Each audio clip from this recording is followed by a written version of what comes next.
हिंगोली मतदारसंघातील लोकसभेचे खासदार हेमंत श्रीराम पाटील हे नांदेड जिल्ह्यातले शिवसेनेचे लोकप्रिय नेते आहेत। हिंगोली आणि नांदेड जिल्ह्यात हेमंत भाऊ या नावानं ते ओळखले जातात। त्यांचा जन्म 16 डिसेंबर 1970 रोजी झाला। शिवसेनेचा सर्वसामान्य कार्यकर्ता ते आज खासदार आणि नांदेड हिंगोली जिल्ह्यातील एक प्रमुख नेता म्हणून त्यांची राजकीय वाटचाल प्रेरणादायी आहे। शिवसेनेची बुलंद तोफ म्हणून परिचित असलेल्या हेमंत भाऊंचा राजकीय प्रवास शाखा प्रमुख, शिवसेना विद्यार्थी संघटना प्रमुख, नांदेड दक्षिणचे आमदार आणि हिंगोली लोकसभेचे खासदार असा प्रदीर्घ काळ ठसा उमटवणारा राहिला आहे।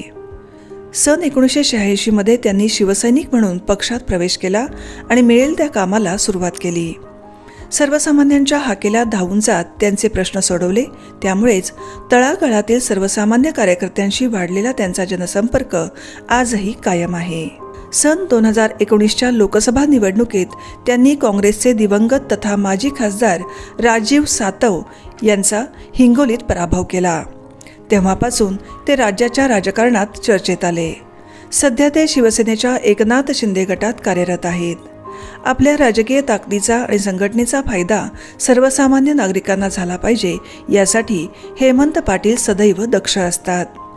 राजकारणातील एक प्रामाणिक आणि दिलदार व्यक्तिमत्व म्हणून जनसामान्यांमध्ये मानाचे स्थान त्यांनी मिळवलं आहे। त्यांच्या कार्याचा जाधवर ग्रुप ऑफ इन्स्टिट्यूटला अभिमान वाटतो। हेमंत पाटील यांच्या पुढील वाटचालीस इन्स्टिट्यूटच्या वतीनं अनेक शुभेच्छा।